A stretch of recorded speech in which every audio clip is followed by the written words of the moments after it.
Hello everyone, আমরা এই ক্লাসে কথা বলবো বিল অফ লেডিং নিয়ে, যেটি কিনা শিপিং এজেন্ট আমাদেরকে প্রোভাইড করবে গুডসগুলো অনবোর্ড হওয়ার পরে। সো আমরা যদি দেখে নিই কী কী হয়েছে আমাদের আগে ক্লাসেসগুলোতে।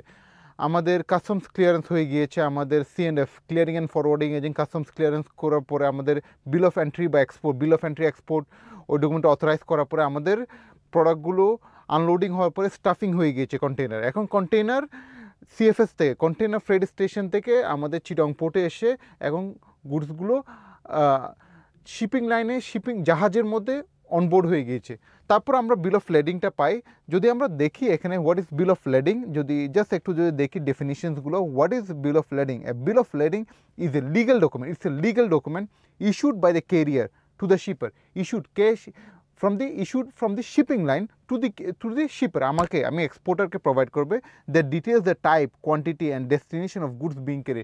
এখানে ডিটেলস থাকবে কী কী কোয়ান্টিটি আমরা গুডস প্রোভাইড করছি, কাকে পাঠাচ্ছি, এগুলো সবগুলো ডিটেলস থাকবে। So it's a legal document, যেটা লিগ্যাল ডকুমেন্টস কি আমরা যে এই গুডসগুলো ও শিপিং লাইন যে বুঝে পেয়েছে, এটার একটা ডকুমেন্টস আমাকে দিচ্ছে যে this are the goods that is provided by you in the shipping line।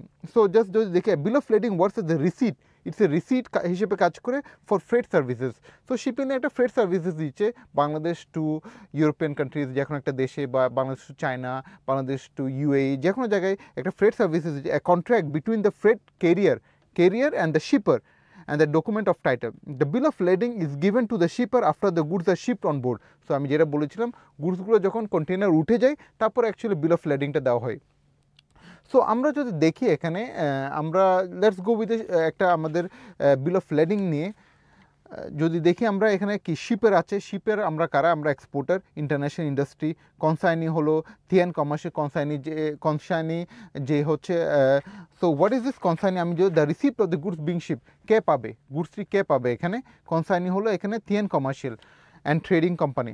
আমি জাস্ট একটু শেয়ার করি না আপনাদের সাথে যে এখানে কনসাইনি থিয়ান কমার্শিয়ালও হতে পারে, আমাদের লোকাল ব্যাংকও হতে পারে। এখানে আমার লোকাল ব্যাংক ছিল হলো আমাদের যমুনা ব্যাংক ছিল আমাদের লোকাল ব্যাংক। তো আমি জাস্ট একটু দেখে নিই এখানে কনসাইনি কেন থিয়ান কমার্শিয়াল হয়েছে, কেন যমুনা ব্যাংক হয়নি। আমরা অনেকগুলো ডকুমেন্টসে দেখবো, অনেকগুলো বিল অফ লেডিংয়ে দেখবো to the order of Jamuna bank limited দিয়েছে। এখানে consignee is a very important. What is this consignee? The receipt of the goods being ship, কে রিসিভ করবে গুডসটি। সো এখানে কনসাইনি যখন Thian commercial and trading company দিয়েছি আমি, দ্যাট মিনস থিয়ান কমার্শিয়াল এই গুডসটা, মালটা, এই প্রোডাক্টটা যখন চায়নাতে পৌঁছাবে তখন থিয়ান কেয়ার হিসেবে ইজিলি ছেড়ে ফেলতে পারবে। এখানে কেন দিয়েছি কনসাইনি? আমরা এখানে থিয়ান কমার্শিয়াল দিয়েছি বিকজ আমরা আমাদের কন্ট্রাক্টটা কী করেছিলাম, 100% ক্যাশ ইন অ্যাডভান্স করেছিলাম। সো আমাদের কাছে কি 100% টিটি, টেলিগ্রাফিক ট্রান্সফার বা টেলেক্স ট্রান্সফার আগে থেকে পৌঁছে গিয়েছে। So we got the payment, আমাদের পেমেন্ট সেফলি পৌঁছে গিয়েছে আমাদের যমুনা ব্যাংকে। সো আমরা যখন পেমেন্টটা পেয়ে গিয়েছি তখন আমরা কনসাইনিকে the receipt of the goods being ship, কে রিসিভ করবে ওর নামটা কমপ্লিটলি দিয়ে দিয়েছি because we have got the money, simple as that. আমরা আমাদের কন্ট্রাক্টটা ছিল কি 100% cash in advance. So 100% cash in advance মানে কি 100% টিটি, টেলেক্স ট্রান্সফার বা টেলিগ্রাফিক বা ওয়ার ট্রান্সফারের মধ্যে আমাদেরকে ইম্পোর্টার পুরো ডলারটাই পাঠিয়ে দিয়েছি আমরা এক্সপোর্ট করার আগে, যখন আমরা পুরো টাকাটা পেয়ে গিয়েছি। তাই আমরা এখানে কনসাইনি দিয়েছি থিয়ান কমার্শিয়াল, যাতে আমরা টাকাটা আমরা আমাদের ডলারটা পেয়ে গিয়েছি। এখন থিয়ান কমার্শিয়াল যে প্রোডাক্টটা ছেড়ে না, কোনো সমস্যা নেই।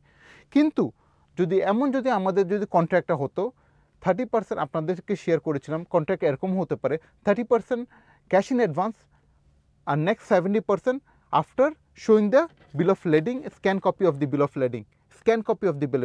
অরিজিনাল বিল অফ লেডিং ছাড়া অ্যাকচুয়ালি কোনো ইম্পোর্টার কখনো প্রোডাক্ট ছাড়াতে পারবে না। সো স্ক্যান কপি দিয়েছে। সো আমাদের যদি কন্ট্রাক্টটা এরকম থাকতো 30% ক্যাশ ইন অ্যাডভান্স, আমাকে প্রোডাকশন আগে ক্যাশ ইন অ্যাডভান্স দিয়ে দিয়েছে, next 70% after showing the scan copy of the bill of লেডিং, তাহলে ডেফিনেটলি এখানে কনসাইনিতে আমাদের ব্যাংক থাকতো টু দি অর্ডার অফ, কীরকম করতে, to the order of Jamuna bank limited.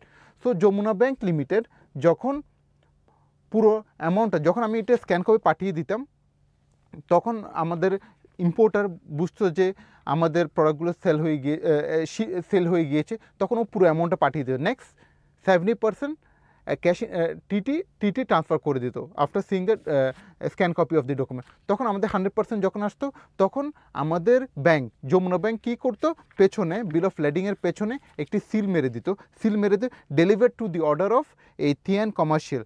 So যখন এটা প্রোভাইড করতো তখন আমরা তখন আমাদের ইম্পোর্টার রিলিজ করতে পারতো।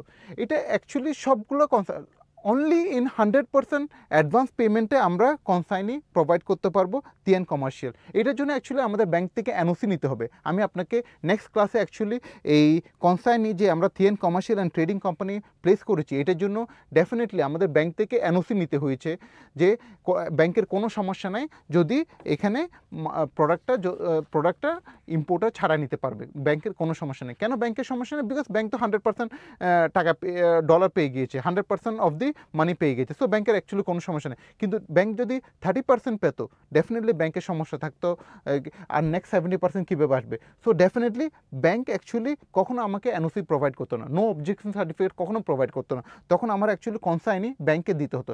ব্যাংক যখন নেক্সট 70% টাকা ডলার পেত তখন ও অ্যাকচুয়ালি পেছনে ব্যাংকের বিএলের পেছনে এন্ডোর্স করে দিত যে deliver two the order of importer যে ইম্পোর্ট করছে। এটা সেম আপনার 100% ইউরোবিকুর এলসি অ্যাট সাইটের মধ্যেও হয়।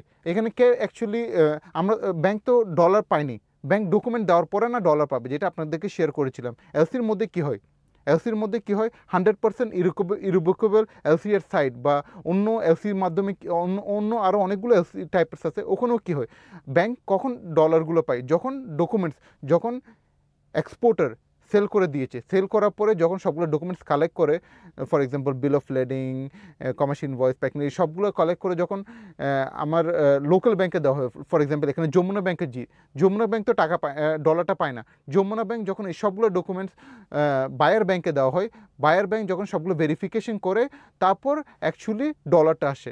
সো এখানেও সেম জিনিসে এখানে কনসাইনি এলসির সময় অ্যাকচুয়ালি কনসাইনি ব্যাংকে দিতে হবে two the order of bank, কারণ ডলারটা ব্যাংক এখনও পায়নি।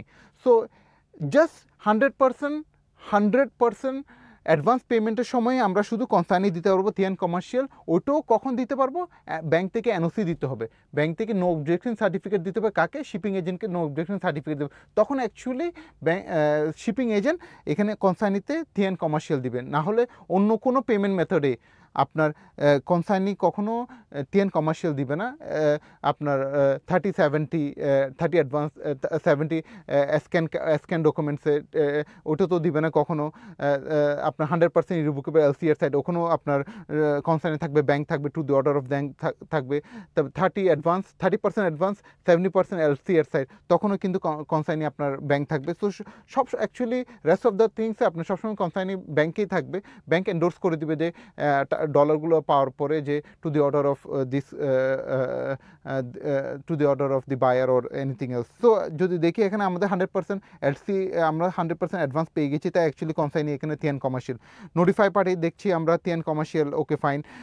এখানে আছে আপনার বিল অফ লেডিং নাম্বারটা আছে, খুবই ইম্পর্টেন্ট বিল অফ লেডিং নাম্বার, কোন ভেসেলে যাচ্ছে এটা আছে, লোডিং কোথায় হয়েছে, চিরং থেকে হয়েছে, ডিসচার্জ করতে হবে চিংডাও চায়না, ডিটেলস আছে, কত ব্যাগস আছে, কত ব্যাগস আমরা এক্সপোর্ট করছি 1920, তারপর ডেসক্রিপশন আছে, কত ওয়েট আছে 48,000 কেজিস, তারপর মেজারমেন্ট আছে, তারপর এই সবগুলো জিনিস আছে, তারপর কয়টা কন্টেনার, 2টা কন্টেনার আছে, ফ্রেট প্রিপেড আমরা সিএফআরে এক্সপোর্ট করছি, এটা কিন্তু আমি আপনাদেরকে শেয়ার করেছিলাম CFR cost and Fred. So Fred কিন্তু আমরা পে করে দিয়েছি আগে, সো তাই ফ্রেড প্রিপেড দিয়েছি। যদি এফওবিতে করতাম ফ্রেড কি কালেক্ট হতো, কারণ বায়ার থেকে কালেক্ট করতো, সো তখন ফ্রেড কালেক্ট হতো। আমরা যখন এখন সিএফআরে দিয়েছি তাই ফ্রেড প্রিপেড হচ্ছে।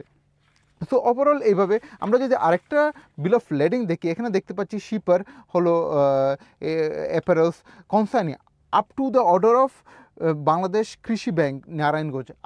আরেকটা কৃষি ব্যাংক মানে কি, আর কনসাইনি কাকে দিয়েছে? একটি ব্যাংকে দিয়েছে। তারপর নোটিফাই পার্টি হচ্ছে বায়ারকে, কারণ কেন? এটা হচ্ছে এলসির মাধ্যমে যাচ্ছে, 100% ইরোভোকেবল এলসি এর সাইটে যাচ্ছে, তাই এলসির মাধ্যমে যখন যাচ্ছে তখন ডলার এখনও ব্যাংকে আসে নাই, তাই কনসাইনি কে হয়েছে? ব্যাংক হয়েছে। ব্যাংক যখন কনফার্মড হবে যে ডলার চলে আসে, তখন ব্যাংক অ্যাকচুয়ালি এন্ডোর্স করবে পেছনে, বিএল এর পেছনে deliver to the order of this buyer or buyer. So আরেকটা যদি বলি, এখানে ফ্রেড কালেক্ট দিয়েছে, কেন ফ্রেড কালেক্ট দিয়েছে, এখানে এফওবিতে। So overall bill of lading হলো এটি। Bill of lading is very important document in the export and import trade. Bill of lading is a very important depend, এটা ডিটারমাইন করে actually আপনার প্রোডাক্টটা কীভাবে রিলিজ হবে। এখানে যদি কনসাইনে যদি আপনি কনসাইনে যদি ডাইরেক্ট বায়ার দিয়ে দেন, তাহলে বায়ার ডাইরেক্ট রিলিজ করতে হবে। বাট বাংলাদেশ পার্সপেক্টিভে আপনি বায়ার দিতে হলে ডেফিনেটলি আপনার পুরো ডলারটা আপনার ব্যাংকে আসতে হবে, তারপর ব্যাংক আপনাকে একটা এনওসি দিবে, নো অবজেকশন সার্টিফিকেট দিবে। তারপর অ্যাকচুয়ালি আপনি যখন আপনি ওই নো অবজেকশন সার্টিফিকেট আপনি যখন শিপিং এজেন্টকে দেখাবেন, তখনই অ্যাকচুয়ালি আপনার কনসাইনি এখানে আপনার বায়ার হবে। না হলে আপনার শিপিং এজেন্ট কখনো কনসাইনি আপনার বায়ারকে দিবে না, রাদার আপনার কনসাইনি দিবে আপনার লোকাল ব্যাংকে, যেখানে আপনার ডলারগুলো আসবে। So thank you very much. আমরা নেক্সট ক্লাসে দেখবো কীভাবে কনসাইনিতে আপনার বায়ার আনতে হলে কীরকম লেটার প্রোভাইড করতে হয়, আর সিএফআর কীভাবে এনওসি লেটারগুলো দেখবো। So thank you very much, let's go to the next class.